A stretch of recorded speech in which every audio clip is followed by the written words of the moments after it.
I came today on a festive occasion, so I want to start by wishing everybody happy Pongal. I came here on a festive occasion, so I'd like to start by wishing everybody happy Pongal. I also witnessed Jallikattu and had quite a nice time. Got a sense of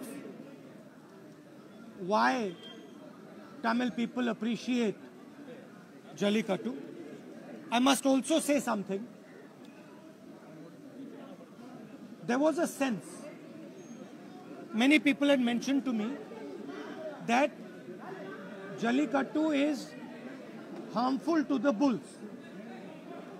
I witnessed it today and I'm quite...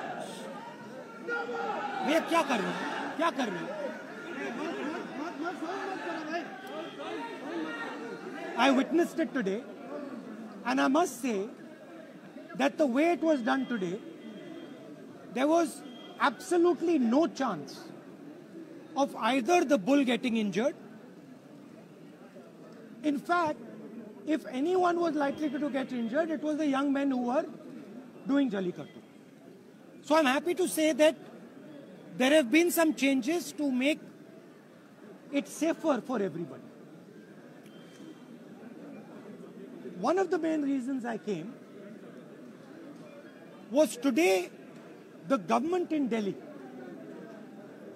is under the impression that they can destroy the cultures of this country.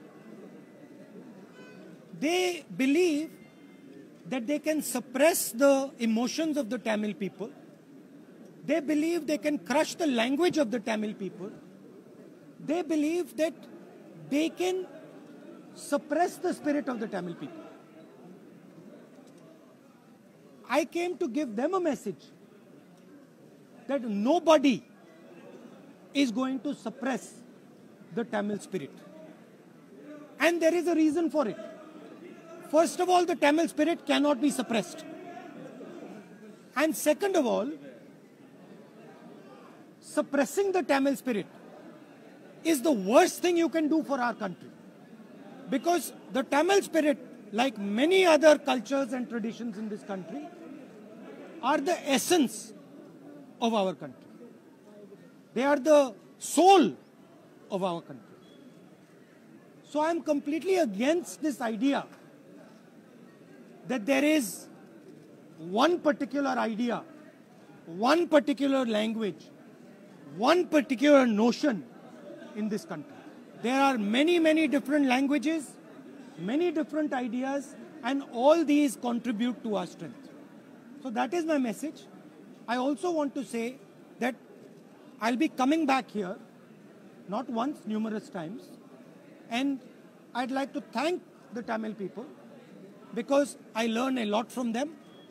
They teach me about their past and they show me a direction about how the country should move into the future. So I would like to thank them, and I would like to also thank all the youngsters who took part in Jallikattu today and give best wishes to everybody. I have two things to ask. RJ sir, I have two things to ask. One is, some different political parties are alleging that Mr. Rahul Gandhi is utilizing this platform for the beginning of the campaign of upcoming election. Another one issue is, what is your reaction after coming from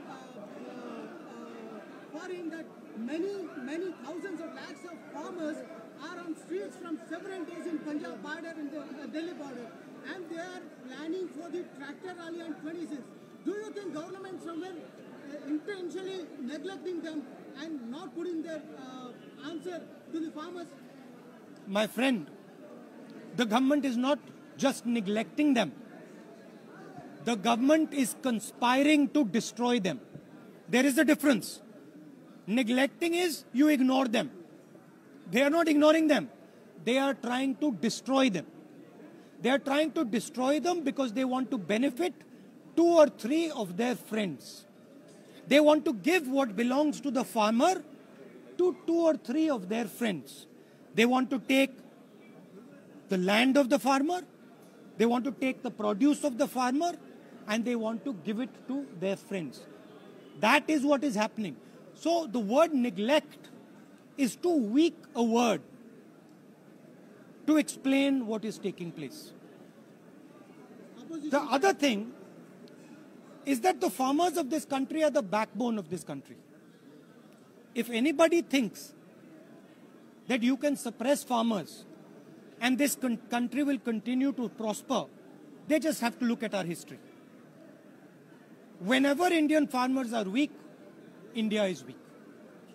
And I would like to ask a counter question.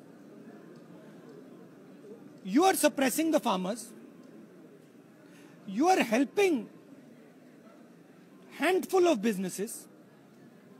When Corona comes, you are not helping the common man. You are not supporting the common man. Whose Prime Minister are you? Are you the Prime Minister of the people of India? Or are you the Prime Minister of two, three selected businessmen? And the final question, what is China doing inside our territory? Why are the Chinese people sitting inside Indian territory? And why is the Prime Minister, why has he got nothing to say about it? Why is the Prime Minister completely silent about the fact that Chinese troops are sitting inside Indian territory? But these are the real questions to be asked. I'm very, very proud of what the farmers are doing. And I fully support the farmers. And I will continue to stand with them. I raised their issue in a yatra in Punjab. And we will continue to do it. Mark my words. Take it from me. These laws, the government will be forced to take them back. Remember what I said. Thank you.